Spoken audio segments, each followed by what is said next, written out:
এইভাবে পরোটা বানিয়ে 2 থেকে 3 মাস সংরক্ষণ করতে পারবেন।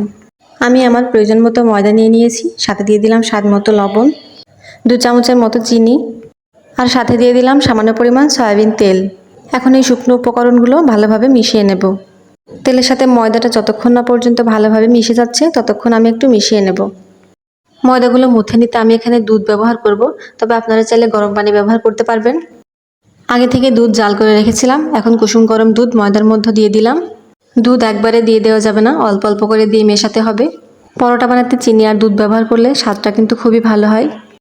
পরোটা বানানোর জন্য ময়দাটা আমি খুব ভালোভাবে মুথে নিয়েছি। এখন আধা ঘন্টা মতো এটা রেস্টে রেখে দেব।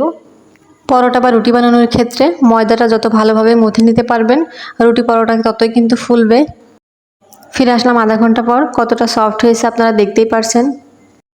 এখন আমি পরোটা বানানোর জন্য ভাগ ভাগ করে লেচি কেটে নিচ্ছি। পরোটা নিজেদের ইচ্ছা মতো ছোটো বড়ো করে বানিয়ে নিতে পারবেন। আমি এখানে একটা পরোটা বেলে নিচ্ছি।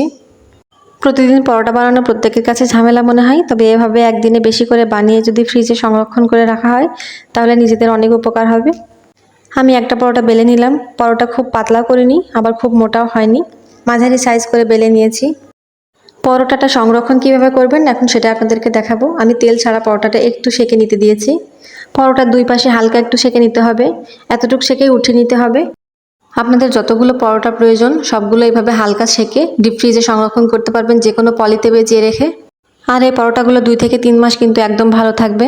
ডিপ করা পরোটাগুলো ফ্রিজ থেকে বের করে সাথে সাথেই ভেজে নিতে পারবেন। বাকি পরোটাগুলো খাওয়ার জন্য আমি এখন তেল দিয়ে ছেঁকে নেব। কিছু পরোটা আমি চারকোনা করে বানিয়েছি আর কিছু পরোটা আমি গোল করে বানিয়েছি। এখন তেলের উপরে ভালো মতো পরোটা ভেজে উঠিয়ে নেব। সকালবেলা প্রতিটা বাসায় নাস্তা করার জন্য রুটি পরোটা তৈরি করা হয়ে থাকে, তাই এইভাবে বানিয়ে যদি ফ্রিজে সংরক্ষণ করে রাখা হয় তাহলে অনেকটা ঝামেলা মুক্ত হবেন।